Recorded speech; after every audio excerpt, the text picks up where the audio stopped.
All right, we're going to talk about additional log properties. So one is the product property. What happens if we're multiplying things together with logs? Well, when we're multiplying, what we're going to do is we can write it as three individual logs, three because I have a 5 and an x and a y. So I have three different items here. And I can write them separated with a plus sign or addition sign. So when I think addition with logs, I'm thinking multiplication. So addition and multiplication kind of go hand in hand. So how I could rewrite this is I would say log of 5 plus, so that addition representing this multiplication, log of x plus, now my third term, log of y. Now expanding, this is called expanding, so taking one log and writing it as numerous logs is a little bit easier than when we come to condense, but condense is going to be the more important of the properties, yet I think because this is easier, we're going to start here. So log of 5 times x times y can also be written as log of 5 plus log of x plus log of y. And again, they mean the same thing, written in a different form.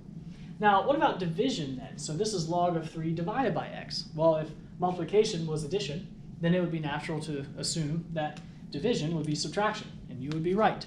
Now, order does not matter here, but order does matter here. So we have to be careful. We're going to do numerator minus denominator. Really just kind of look at your division bar as a minus sign. And that's the order that you want to go. So we're going to say log of 3 minus log of x. And so as I expand this from one log to multiple logs, in this case 2, because I have 2 items here, because it's a division problem, I would use subtraction. Now, there's one difference here in number 3. I have log of x squared times y. So I kind of have 3 pieces, but 2 pieces, so I have 2 logs that I'm going to write.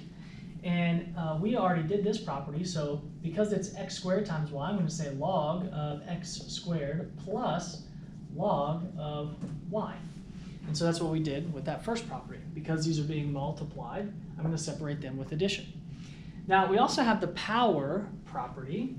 And if you remember with exponents, we used to say power raised to a power, we multiply. So it's funny, with logs, we're going to take this power, and that power gets multiplied out in front of our log. So we would rewrite this instead of log of x squared, we would say this is actually 2 times the log of x plus the log of y. And so that would be this problem fully expanded. Technically, you do need to bring that exponent down in front. But on the flip side, when we start condensing soon, if we see a number out in front, that's technically an exponent being attached to that term.